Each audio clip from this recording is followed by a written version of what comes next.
Good morning, and welcome to our next episode of Office Hours. Before we get started, I just wanted to say that this is being sponsored by Caltech's Lind Center on Science, Society, and Policy with some grant support that we have from the Haynes Foundation here in Southern California. So I just wanted to make sure to thank both of them for giving us the opportunity to engage in these conversations with election stakeholders, election officials this fall. Now, this is going to be the first one of these that we're doing with three people instead of a one-on-one, and not even with an election official.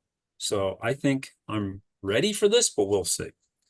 I'm really excited this morning to talk about elections from this perspective, the perspective of the people who are actually providing the technology that goes into elections in the United States.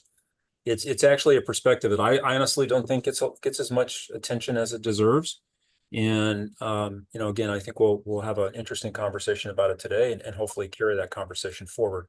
This is something that, the work that we've done at the Caltech Voting Technology Project, we've engaged in these kind of conversations quite a few times in the past, in the 20 plus years we've been involved in elections. And one of the things we've always tried to do is try to facilitate, right, communication and collaboration between the academic world and the election technology world.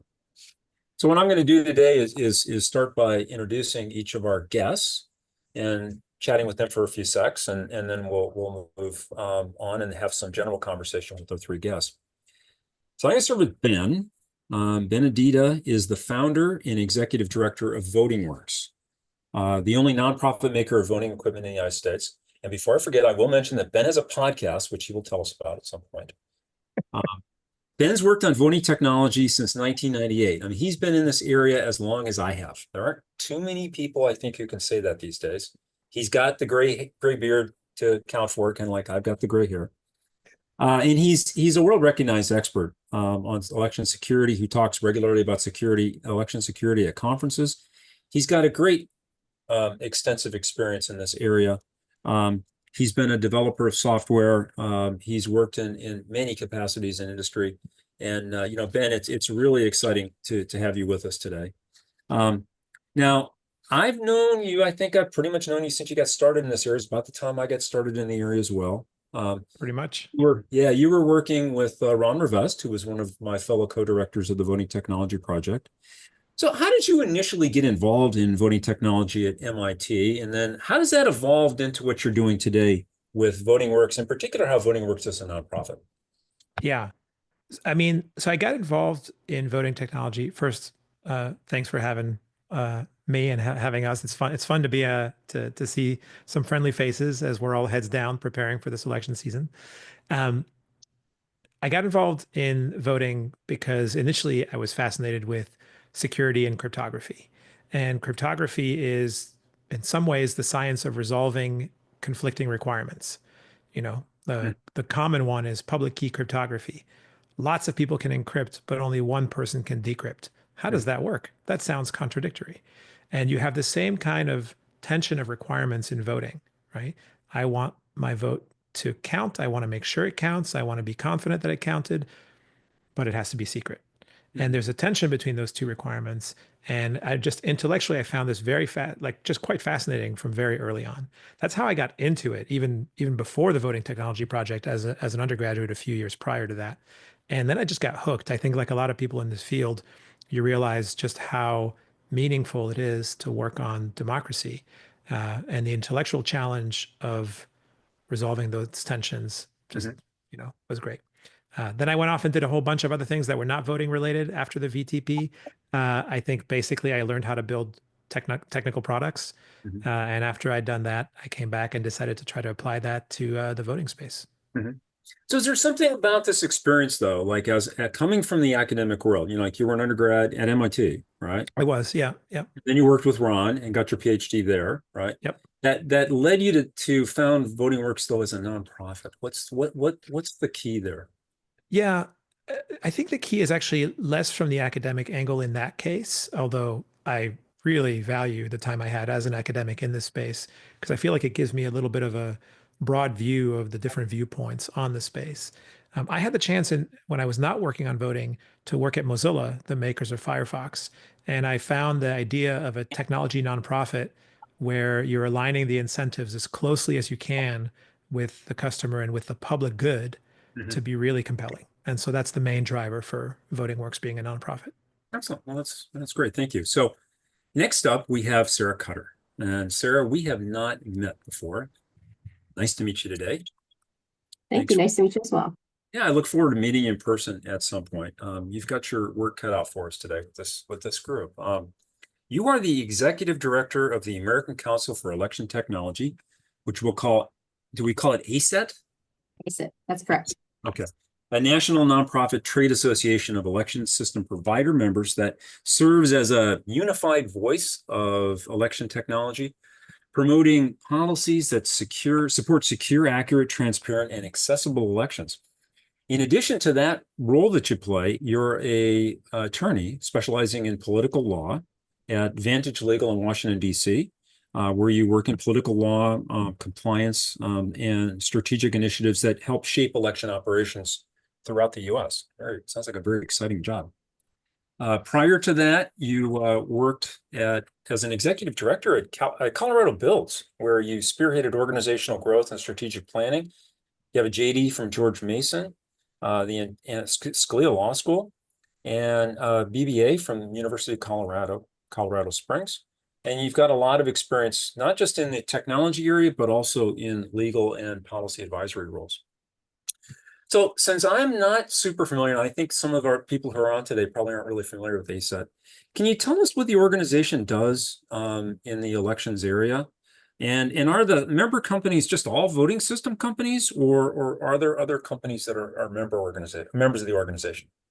Yeah, absolutely. So ACET, the long and short of it, is a place where the election technology providers can take off their competitive hats and collaborate. Not all of them are voting systems, but first I want to kind of define voting systems as I understand your usage, because one, words in the election space are so frequently conflated. Two, because there are some people maybe on this who might be unfamiliar, and three, because I'm an attorney who loves pedantic definitions. So voting systems, as I understand your usage here, is the technology used to cast and count votes. So under that definition, ACET's not solely composed of voting system companies. Our member companies are a wide range of election technology services. Tabulation, BMDs, ballot scanning devices are just one portion of what they provide. But there's also folks who do poll books, one-way, electronic ballot delivery, others who provide mail packets, ballot printing, voter registration systems, just to name a couple. So it's essentially all the companies that are somehow involved in the election space. That is our broad definition, broad mission. Thanks for that. So tell me a little bit about yourself from this background that you've had, especially coming into it as a lawyer. How did you get to be involved with ACET as the executive director? Absolutely. So I'm one of those kind of rare people who has always intended or wanted to be in this space since I was a child. My municipal elections in my hometown were in the spring.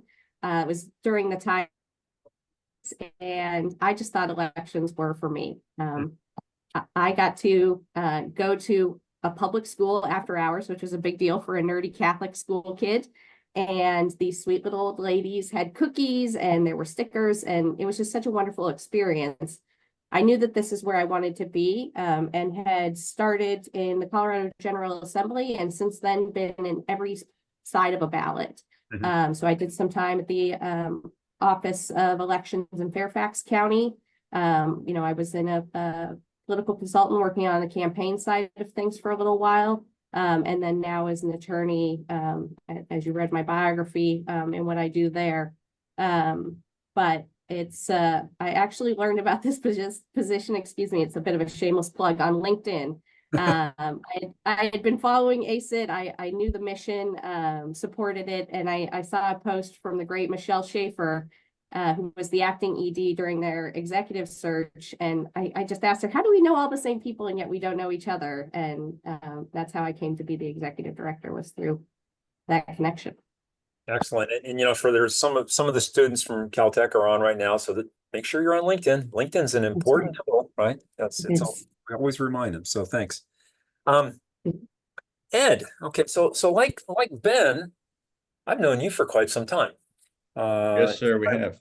I know. I remember. I think the first time was that we met was back in 2006 when here at Caltech we hosted, I think, what was our first academic election vendor conference workshop whatever we want to call it, collaboration effort. So that was back in 2006. At this point, you're the Vice President of Election Solutions for MTX Group, which is a company that helps enable digital transformation for public and private sector clients on both sides. You have lots of experience in this area, over 2 decades of executive leadership experience in this industry, and you've had a lot of senior leadership positions in lots of different election technology providers, ranging from Hart InterCivic to Sequoia Voting Systems, Dominion Voting, Clear Ballot, and Smartmatic. So you've had a huge wealth of experience in this area, and you've worked quite a bit in other components of the election technology space, like being a scientific expert member for the Technical Guidelines Development Committee, TGDC, which is a group that's sponsored, chartered by the US EAC. You have an MBA from the University of Phoenix and a Bachelor of Science in Engineering Technology from Texas A&M. So welcome, Ed.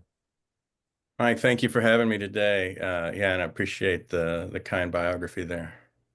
So MTX Group. I'm not super familiar with MTX Group, as I am with some of the other election technology companies. Can you tell us a little bit about what kind of work the company does and also what your role is there? Absolutely. I joined MTX in February. MTX is a public sector solutions group. We have a number of verticals within public sector, such as licensing, permitting, and inspection, health and human services, and elections is a vertical that is new. Well, before my time, the executive team sought someone to join MTX to consolidate the efforts that we already had, the successes we had both in state of Georgia and state of New York with election solutions, and work to gain traction and grow that as a new vertical within our public sector practices. Do you miss solely working in the election technology space? There's still the high that you get on election day, and I will be at one of our customer sites on election day, as I have been for so many years, and it's what you do, and I think that's the reason why you see so many people stay in this space for a very short period of time, or once you've made it past that short period of time, you're in this space for quite some time. It's because with elections, there's no plan B. Everything must be done in order, correctly, and on time. It's not a situation where you can say, well, gee, Dr. Alvarez, that network card we were supposed to deliver next Tuesday, would it be okay if we come out Wednesday and install it for you? Well, the answer to that, analogous to elections, is no. It is not okay. You cannot be late. You cannot be wrong or incomplete. And that, that creates a lot of interesting dynamics with the counties, with the states, and with the technology providers. Okay. Yeah, there's something about elections that gets in your blood, right? I think that's the common theme here for all 4 of us at this point. So for each of you, what's the biggest misconception you think there is about election technology companies? Anybody want to start with Sarah? Yeah, I'll go ahead. So I think the biggest misconception, and this is something I think the world is facing in general, is that people forget that there's people behind that technology. It's so easy to forget that the folks who run elections are your neighbors, your daughter, your friends. They're not shadowy figures or nameless, faceless agents. They're really salt of the earth people who are working very hard, who genuinely care about secure, accurate, and transparent elections, excuse me, and be kind. Be kind. Okay, great. Ben? Yeah. Conception. What do you think the biggest misconception is? Yeah, I'll give you like one sentence of context here. In many conversations we have at VotingWorks, since we're a nonprofit and we do open source, a lot of customers, they kind of want to know, so what do you really think of Dominion, right? What do you really think of these things, of these other companies? And I tell them what I believe, which is it would obviously be to my benefit to, ride the wave of anti-Dominion sentiment in the short term. In the long term for democracy, it's terrible. I think that's, even as I compete with these other vendors, the biggest misconception people have is this idea that some of the vendors are trying to alter the vote count. Come on, that's crazy. That's like, none of them are doing that. None of them are trying to, put out products that, have issues in the field. Like, everybody's trying really hard. And then I think one additional kind of slightly more in the weeds misconception is this idea that vendors are trying to push one kind of voting equipment versus another. That I see sometimes when people are having debates, for example, around hand-marked paper ballots versus BMDs. I don't see that. I think vendors are trying to sell equipment that counties and states want. It's as simple as that, right? Of course, they're trying to make money. Many of them are for profits, and like that's what they try to do. But generally, companies try to do what their customers want. That's usually how they succeed. Great, thank you. Ed, biggest misconception? Yeah, I agree with both, and my comments sort of build on both Sarah's and Ben's. That yes, the technology providers are filled, just as election officialdom is, with earnest people attempting to solve problems, deal with pain points that counties and states have in election administration, and provide gains and innovations so that the conduct of elections in this country improves. A big misconception I hear is that the equipment is not tested. And that is simply false. There is a testing and certification scheme in place at the Election Assistance Commission, which is at the federal level. That's been in place and fully operational since 2007. Every state has some means to certify equipment after the Election Assistance Commission process is complete, at least the testing part. And then counties perform pre-election logic and accuracy testing to a very arduous and rigorous level, essentially running a mock election across the machines and the raw results reporting database software that's behind it before every election. And if people went to observe, as more citizens do seem to be, that sort of testing, that they would see that in fact there are a number of checks and balances and tests in place to ensure that the equipment tabulates properly and functions properly on election day. So let me follow up with both Ben and Ed on this one. It has to be the case that, in your experience, that the companies are also testing the technology, right, before they're releasing it, right? I mean, Absolutely. there's got to be a whole round of testing that's going on before you're submitting your products, right, for these initial certification tests against the standards, right? That's right. I'll go ahead, Ben, and Go let for you it. come behind me. But yeah, not only that, not only is there testing, but there is an incredible amount of design planning and design work to bake in the various system properties that we need to have to function in the real world and then to pass certification tests. So it's not just testing, because in some instances in some properties that's too late. You want to bake in and design up front those system properties, reliability, usability, accessibility, all the ilities as I call them, before you start putting the proverbial pen to paper. Yeah, the certification testing tests your machines, but also requires you to document how you tested the machines, right? So it's That's true. there's a lot of belt and suspenders approach here of multiple layers of testing, just like Ed was describing. And yeah, that's in our case, it involves everything ranging from highly automated testing, where the code is covered by automated tests, all the way to very manual QA near the end of the submission to make sure everything's fitting together properly. All right, thanks. Now, Sarah, you had mentioned that one of the things that you've learned here is all about the people who are behind this, that these aren't just these sort of nameless, faceless corporations, but behind them are people.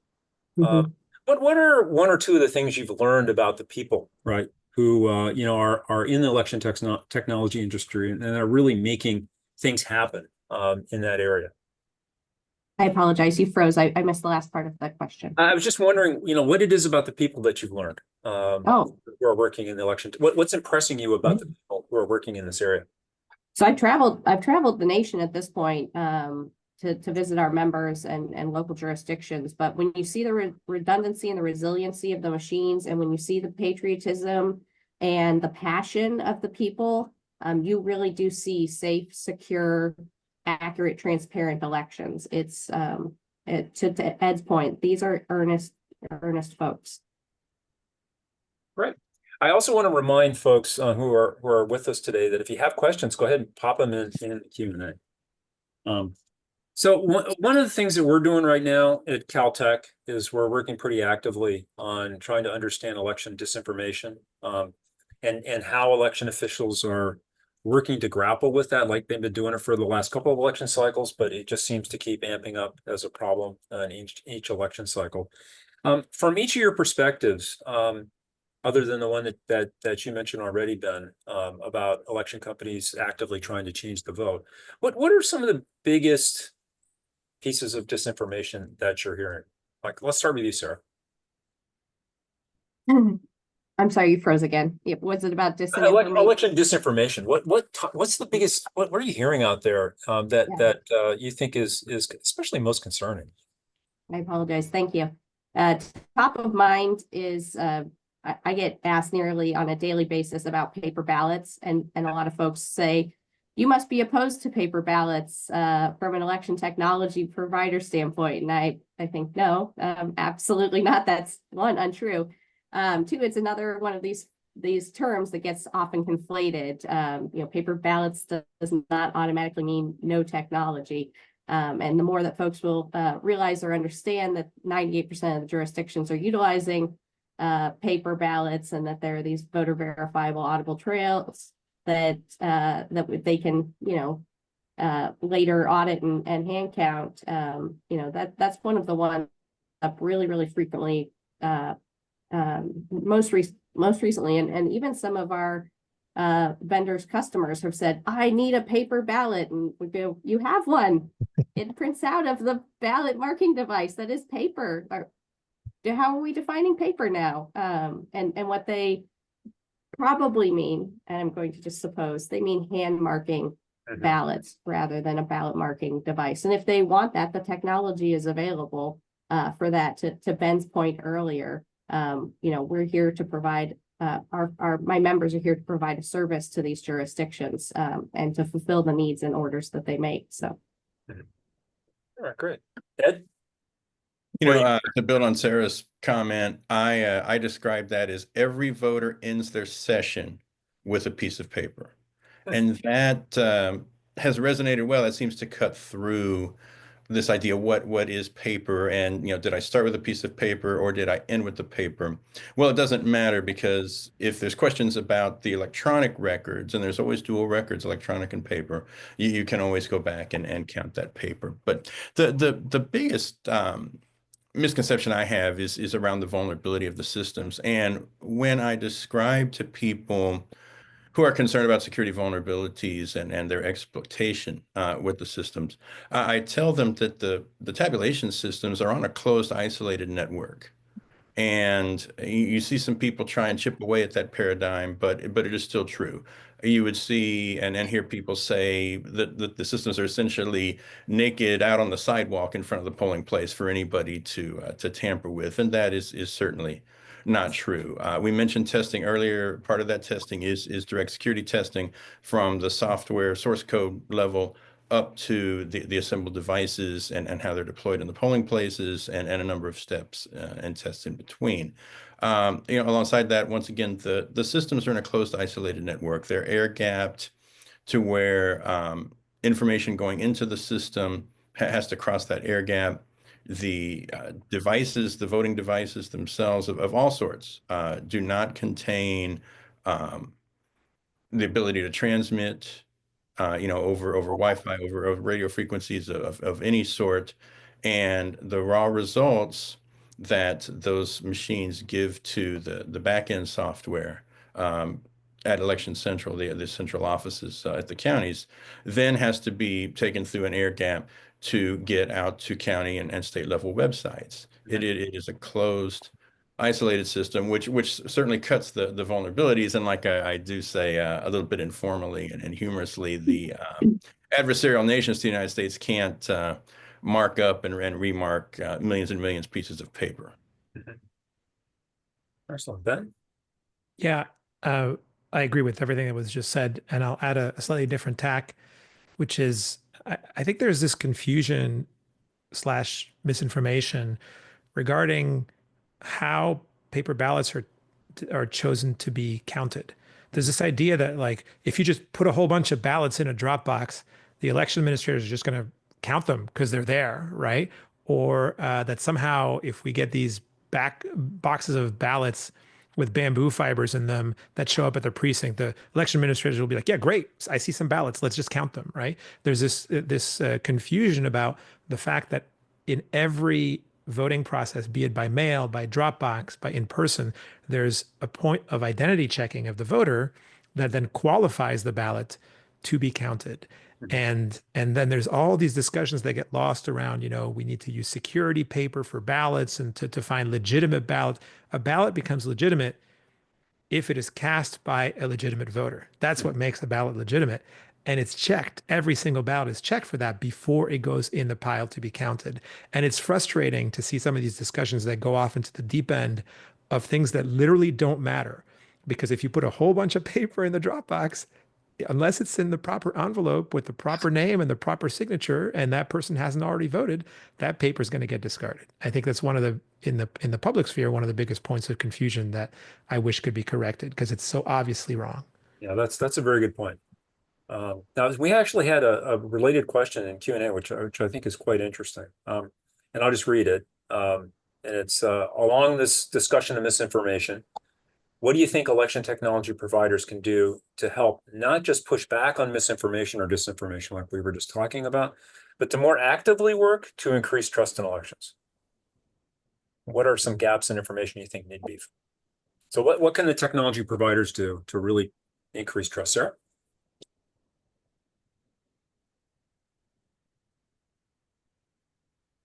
Well, I don't know if the handoff to Sarah worked there. I apologize. Froze No, again. There we go.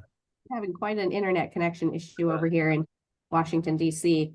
So to that point, one of the initiatives that ACET is working on is educational curriculum to incoming and current office holders. A lot of these folks believe that they ran in an election so that they understand elections. We want to talk to them about these machines and be a resource so that they can help amplify the message that election technology is safe, secure, and just emphasize that we're being transparent about that. Ed, what do you think? We the technology provider industry are working with Homeland Security through the Sector Coordinating Council, which is a group that's formed whenever any industry is deemed to be critical infrastructure. The Sector Coordinating Council has done some work along with Homeland Security to publish a number of items around misinformation, disinformation around elections. Candidly, the best thing the technology provision community can do, and election administration as a whole, is have a smooth election. Errors, omissions, mistakes, just the things that happen, help create distrust. And sadly, bad actors will take even legitimate, ethical, legal activities and misconstrue those and turn those into to mis and disinformation, which is unfortunate. Okay. Any thoughts? Yeah, definitely. I could go on for an hour here because this is what I love to talk about. What can vendors do to improve trust? I'll give you just two thoughts. One, to piggyback on what Ed just said. I'm talking about it these days as fail-safe operation. Vendors need to design their systems to be fail-safe, which is that if an election administrator forgets step 47 on the 50-step checklist, the system will detect that. The system will flag that. It certainly won't end up counting ballots incorrectly because of a mistake in the configuration, or the worst thing as a voting system can do is silently count ballots incorrectly. And I think it's easy to say that. it's really hard to do this well because elections are very complex. And designing for fail safety, I think, is one of the things that I'm hoping future standards will push on a little bit more, and vendors will push on even more.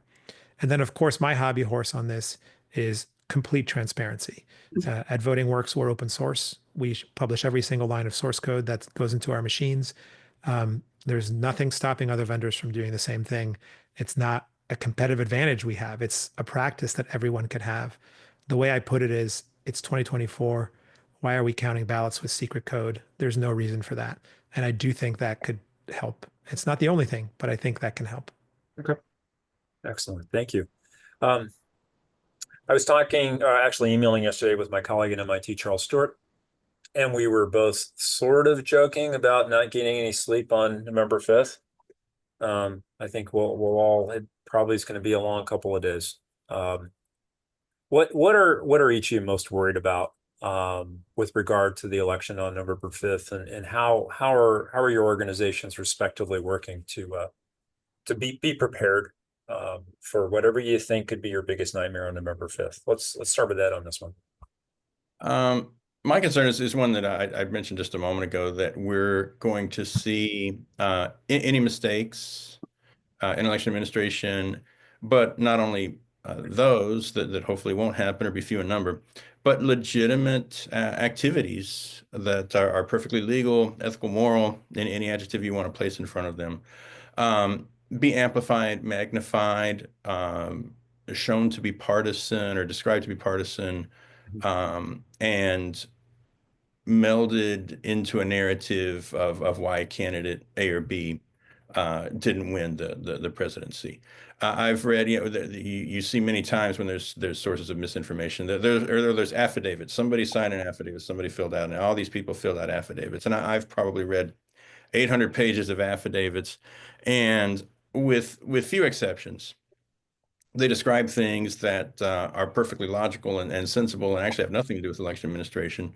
And many of them describe situations that are election administration related, but are once again perfectly legal, ethical, moral, whatever adjectives you want to use. There's nothing unusual that happened there, but the person being inexperienced in election administration and conduct believed that something strange happened there, and then signed an affidavit attesting to what they saw, which is certainly their right to do. But then those have to be filtered and understood and brought to some sort of root truth, Mhm. and not just accepted as well this person saw this, and so there's evidence that the election is somehow tainted. Mhm. Is there something an MTX can do to kind of help alleviate that problem? Is there something y'all do?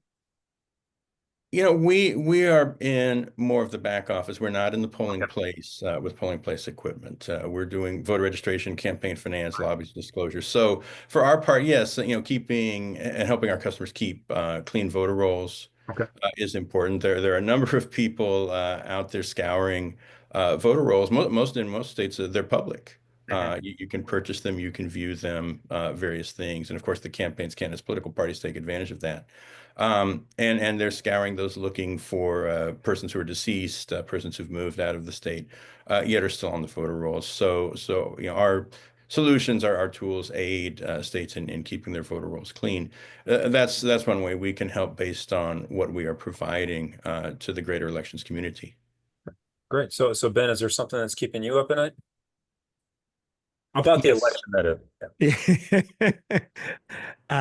It's the meta point that both Ed and Sarah are talking about, but I'll try to put a slightly different spin on it. Mhm. An election is a massively complicated event. Mhm. The best description I've ever heard is, think about what it's like to plan a wedding. Now think about what it would be like to plan 100 weddings at the same time on the same day in your county. That's kind of what it's like to run an election, right? And the logistics associated with that. And what you have to understand is that clearly means an election falls under the definition of what systems people call complex systems, obvious name. But a complex system has certain properties that are well studied and well understood, or at least somewhat well understood. And one property of complex systems is that they run in so-called degraded mode. That means complex systems are always failing left and right in small ways, But because of the redundancies built into the system, they keep going and they succeed. It's not that they function because they have no failures. It's that they function through the failures and they still yield the right outcomes. However, when all the eyes are on everything, and honestly, for many people in the press, the incentives are not aligned with this understanding of complex systems. They're aligned with reporting on any single little failure. And I don't blame any one reporter in particular. It's just that's kind of how the incentives are set up, right? I worry that a system running normally, which is making it through with a few failures here and there, Mhm. gets reported on as things went wrong. Mhm. And I don't really know how to explain that to folks clearly, right? It's just that is how complex systems work with redundancies and ingenuity and fallbacks and great people keeping it all running through the challenges. Yeah. And so that kind of keeps me up at night when it hasn't actually failed. It's just being reported as having failed. Right, when all the little bits and pieces become the focus, right, Yeah, of the reporting and the complaints and the criticisms. Yeah, that's exactly. a great way to describe it. Thank you, Ben. Sarah, anything about this election that's keeping you up at night? I echo the sentiments of my fellow panelists here that perception by the public that this is a secure and accurate election is top of mind. And to Ben's point that when these things are being reported on, I encourage all journalists to include the resolution to the issue, and for editors not to hide that behind a paywall. A lot of folks are just reading the headlines, and it would be very helpful to include how things are resolved and fixed at the end. So, and I think a lot of outreach like this, these webinars, podcasts, that's what ACET is really focused on, getting out there to actively combat misinformation. One of our other initiatives to go through, source websites that have inaccurate information about election technology and flag it.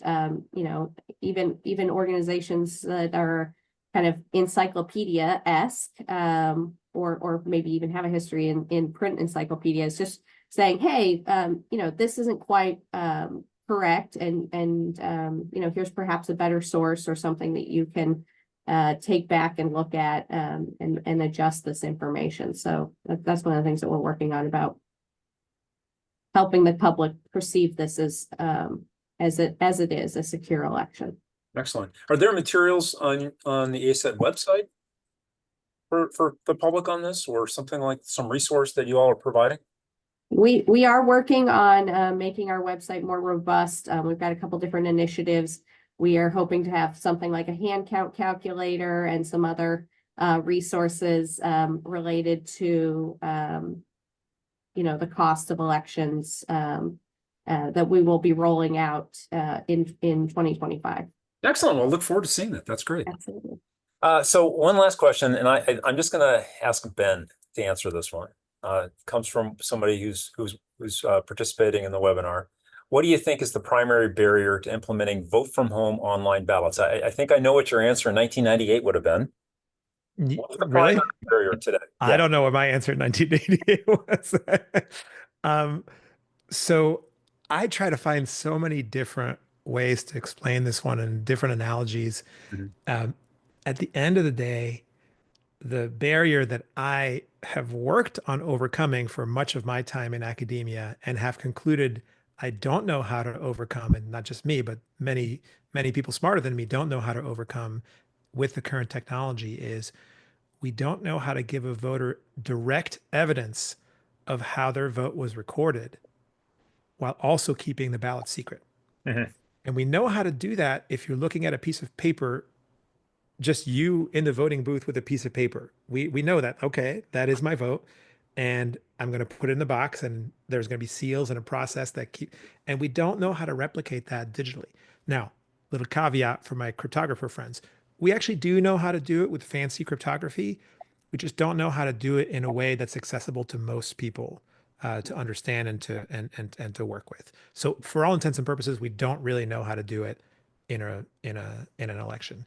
It's so much could go wrong Mhm. in the record of that vote, in the tabulation of that vote, that would go undetected because there isn't that tangible paper ballot Right. that the voter saw and that is the canonical ballot. To be honest, I think that was the consensus back in 1998. Yep. And that actually is a little bit frustrating, right? That we haven't moved forward from that point since then. I think it underscores the complexity of elections, right? Yeah. We've talked about today, and just how complicated the process is. It's not I think one that technology can solve. I think it underscores more than the complexity, actually slightly different than the complexity, just the special property that is the secret ballot. Mhm. Like the secret ballot is a very special property that doesn't come up Mhm. in other systems, even though we think, oh, it's like banking, it's like health records. It's really not. It's completely different. And it is that the depth and and how fundamental that concept is that means that we just don't know how to solve it any other way right now. Yeah. Okay. Great. Awesome. Thank you. So I've used up a lot of your time. Is there anything that each of you we haven't talked about that you wanted to raise today? Sarah. So one of the initiatives that we've been working on is, and something we held in 23 was the Election Security Research Forum. Mhm. So the vendors have collaborated with MITRE to welcome independent security researchers to go in and look through hardware, software and to under the understanding of coordinated vulnerability disclosure, so that they can head off these issues ahead of time and respond in kind. I know there's a lot of chatter around, well, generally when DEF CON Voting Village happens, there's this narrative that the vendors are unwilling to participate, or that they are reluctant to open themselves up to independent security researchers. And I want to say first, that narrative is absolutely false. And second, we intend to have another election security research forum in 25 and to make it a regular event. And I look forward to that. And I also look forward to enhancing collaboration within the community. You had mentioned that as something early in the webinar, excuse me. And I just want to open that up. Please come to me. Let's all work together.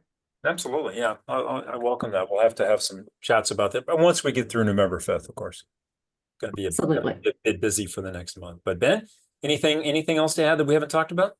Well, you told me I had to pitch my podcast. Pitch your So podcast, please. Yeah. there you go. How.voting.works. That's the URL.